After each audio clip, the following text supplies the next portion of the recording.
آج کا ہمارا ٹاپک ہے بزنس میموز۔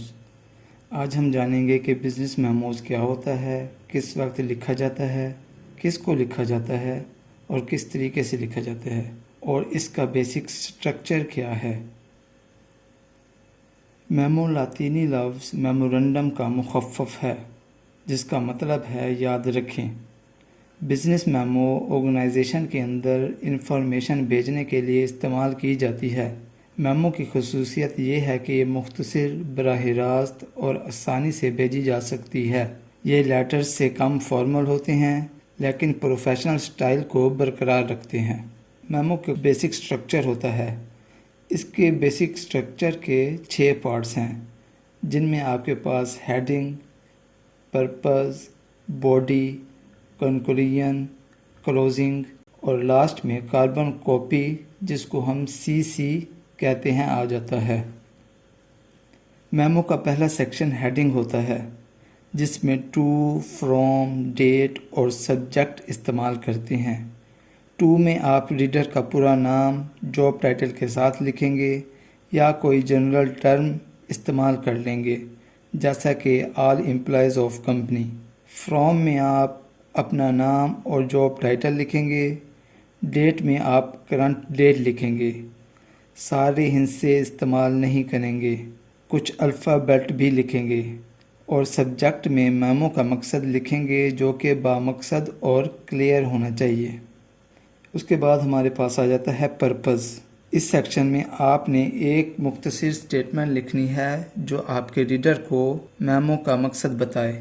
آپ نے کوئی اپ ڈیٹ دینی ہے تو وہ لکھیں گے، کوئی ریکارڈ اٹیچ کیا ہے تو اس کا بتائیں گے، کوئی ڈسپلن کی خلاف ورزی ہو رہی ہے تو اس کو مینشن کریں گے، یا کسی میٹنگ کے بارے میں بتانا ہے تو مینشن کریں گے۔ تیسرے نمبر میں آپ کے پاس آ جاتا ہے باڈی۔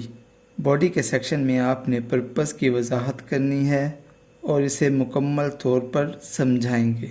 چوتھے نمبر پہ آپ کے پاس آ جاتا ہے کنکلوژن۔ کنکلوژن آپ کے میمو کا اصل مقصد بتاتا ہے اور یہ بتاتا ہے کہ لکھنے والا کیا رسپانس چاہتا ہے۔ پانچویں نمبر پہ آپ کے پاس آ جاتا ہے کلوزنگ۔ عام طور پر استعمال ہونے والی کلوزنگ میں سنسیئر، اوبیڈینٹلی اور ریگارڈ شامل ہیں۔ کلوزنگ میں آپ ریگارڈز کے بعد اپنا نام لکھیں گے اور اپنی ڈیزگنیشن لکھیں گے۔ چھٹے اور آخری نمبر میں آپ کے پاس آ جاتا ہے کاربن کاپی، جس کو ہم CC بھی کہتے ہیں۔ اگر آپ میمو کی کاپی کافی لوگوں کو بھیجنا چاہتے ہیں تو CC میں ان لوگوں کے نام شامل کر دیں گے، لیکن وہ اس پر کوئی رسپانس نہیں دیں گے، نہ ہی کوئی ایکشن لیں گے۔ یہ صرف ان کی انفارمیشن کے لیے ہوگا۔ یہاں پہ آپ کے پاس مکمل ایگزامپل ہے میمورنڈم کی، جس میں آپ کے پاس فرسٹ پارٹ ہیڈنگ میں to operation supervisor, from transport supervisor. اس کے بعد آپ ڈیٹ مینشن کر دیں گے، May 1, 2003۔ سبجیکٹ کیا ہے؟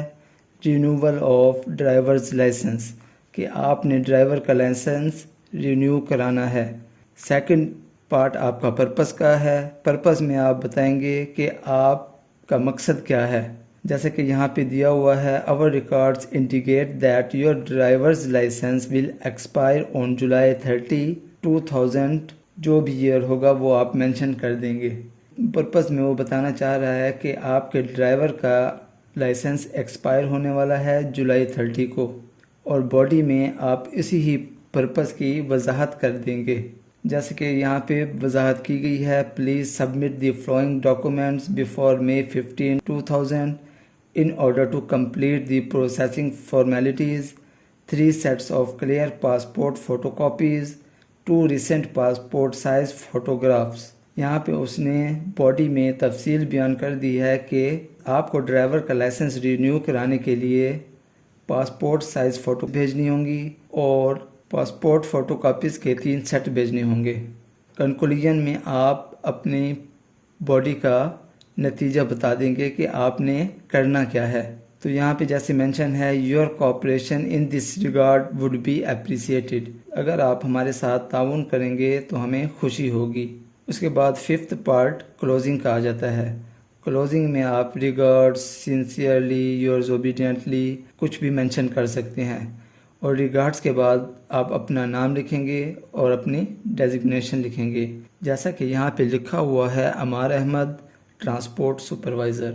اس کے بعد 6 نمبر پہ کاربن کاپی آ جاتا ہے۔ اگر آپ اس کی کاپی کسی کو بھیجنا چاہتے ہیں تو آپ CC لکھ کر اس کا نام لکھ دیں گے، جیسا کہ ایگزامپل میں دیا گیا ہے ہیڈ آف ٹرانسپورٹ، کہ ہم اس کی کاپی ہیڈ آف ٹرانسپورٹ کو بھیج رہی ہیں۔